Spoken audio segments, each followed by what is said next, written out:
You don't want to get a bunch of oil on your iPhone, man. Engine oil there. Hydraulic oil there.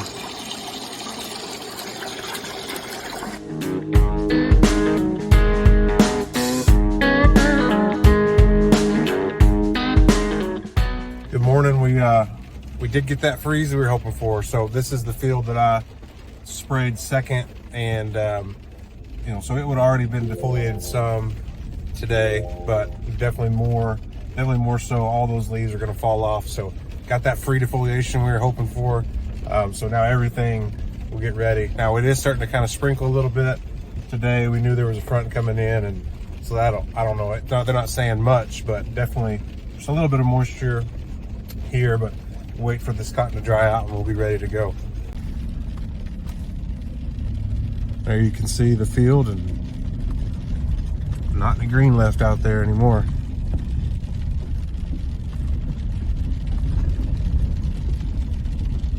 So I want to show you, we sprayed some. I just want to show you why we don't really want to spray. We didn't want to spray everything, but you can see there's just some cotton on the ground. There's going to be cotton on the ground, but this is where I did the end rows, and we just drag across and knock some of this out. It's going to make a little bit of a mess, but we're still going to see that some different places.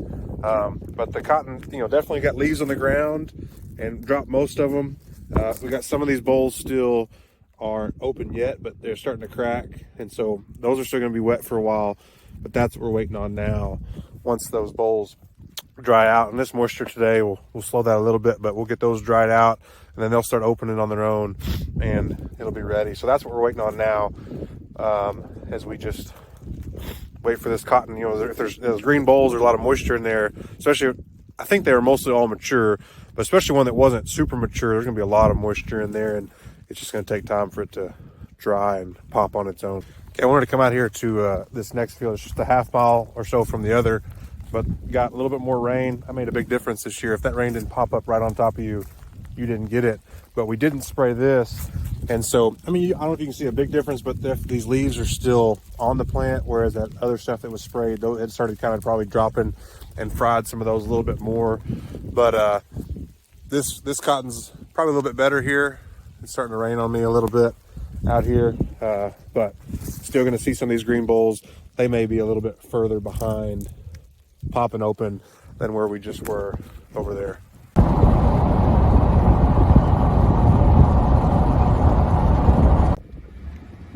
Here's the first field we sprayed. You can see this is the one that also where the ends were shredded off, but that cotton's looking really white. So this had a chance to drop off most of the leaves, whereas the stuff that was froze, it'll take a little bit longer, but good to see it white out there. We get a lot of those sandhill cranes. They like to eat the wheat that's been recently planted. They say they're the ribeye of the sky. We're going to try to go hunting this year with a buddy of mine and take the boys, see if it, but I've heard they're really good eating, but they do. It's like they know when the wheat's been sowed, and they are out there and they're eating that wheat. So we'll go around and try to scare them off. They're pretty smart too. They'll kind of learn, and they'll avoid areas if they know you're there. So, but yep, there's lots of wheat that's been sowed after those last rains, and they are out and getting some food. Here's the other end of that first field we sprayed. Got a little better vantage point.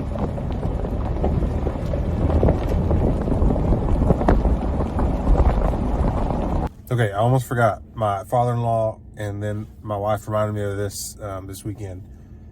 In my video when I was talking about when the bulls were ready, we were checking about if it was time to defoliate, and I said my friend Sam Turner, I told you he's a genius, and he said they always had heard that when the butterflies leave, then about 6 weeks after that we'll have our first freeze. So that video I looked was posted, I think October 20th. So I probably filmed it a day or two before that. I can't remember. And then the monarchs had left a week or a couple weeks before that. So you do the math.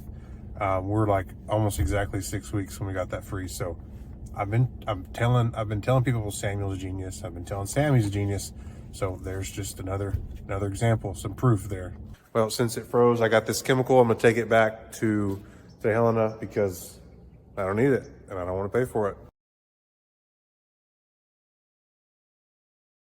Well, I don't know how easy that looked on video, but that Ethfon's stinking heavy.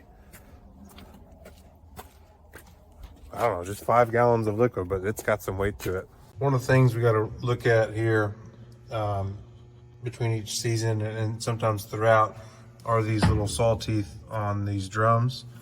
I've helped replace all of these. There's 2 drums and there's a lot of little saws, but these teeth will get bent over from a rock or something, and we just go through and we check them out, make sure that there are no bent ones, and if there are, we bend them back straight. We're also going to replace this hydraulic hoses here. Right up there's a pivot point, and those hoses just flex in that little bracket there, and so they're wired through to the rubber down to the steel braiding, and then these hoses here, they rub together, and we're afraid they're going to cause a hole, and so a lot of high pressure hydraulic running through here, constant. We're always running this, so we're going to measure for these and get these replaced. Try to stay ahead of a possible hydraulic leak. All right, so here's the deal. I do have a few weaknesses, surprisingly or not. Well, I'm a sinner. I work too hard. I try too much. Those things, right? But I've discovered that I'm not great at ending the day, a video that maybe takes multiple days, ending it. So yeah, I apologize for that. And I'm not great at getting shots when I'm in the middle of kind of a job with there's a lot going on, so I apologize for that, but you can rest assured that today's work was great. It was really insightful. You would have learned a lot. There was a lot of cool stuff, so probably worth a subscribe and a like, and maybe even a hoodie from our merch store. So I think it was worth that today. You just have to take my word for it, but I will get better. But here's the end of this day. Got the hydraulic oil changed, the engine oil changed.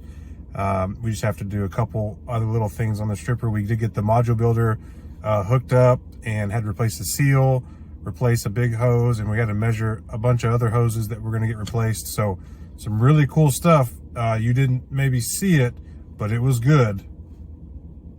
It's cold this morning. I've been doing some skid steer kind of dirt work stuff that was not outside in the cold, but need to go to town and run a couple errands. But before I do that, I want to show you what we did on the builder. I'm gonna do a couple other small things, but this big hose right here, we replaced that. That's the suction hose. See, it says suction, and so that's the hydraulic tank. We'll need to add some more there because replacing that, and then the pump right here, we replaced some seals inside there. Just lost a little bit of oil, so we got that hooked up. Need to do a couple more things to get it secured, hook up some electrical wires that help run different things, and some hydraulics for the heater, and so get that going so I don't have to spend too much time outside here this morning.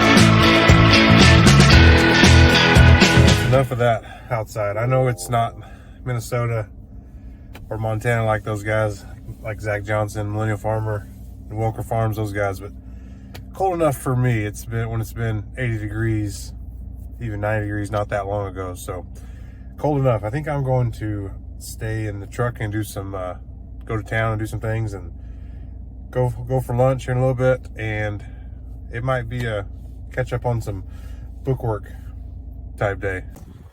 All right, well, today Dad and I went to Abilene to get those hydraulic hoses made up. Here's a video of that.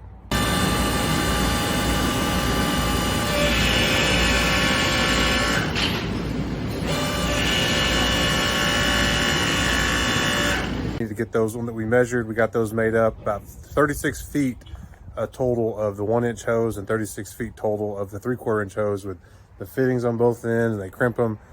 A lot of money in hoses, but that'll keep us hopefully from having to replace those if they rupture during harvest. But did want to go ahead and end the video here. A little bit of sad news in our family. Emily's grandfather, everybody calls him Granddaddy, passed away recently, and so we're on the way today to go to that funeral. And so on the way, when we get back, we'll probably be starting harvest. But I want to go ahead and end the video here. I'm sad to see someone that we love go. Complications from heart attack and heart surgeries, and but he's a believer, and we know that the story is not over for him, that he actually will live forever with Jesus, because he's a believer. He believes in Jesus, and so that's a blessing. The best gift that he could give to us, to his family, is us knowing that he is with God now and he's not hurting anymore. And so a funeral, yeah, it would be sad, but a believer's funeral should also be a celebration of life, because man, he lived a good life. He's one of the nicest men that I've ever met, and I'm glad to got to have known him, because I didn't get to know any of my grandfathers. So glad that got to know him, and thankful for the life that he lived and the legacy he left. We'll celebrate him tomorrow. So in the video here, thank you guys for watching. Remember, if you're gonna farm it.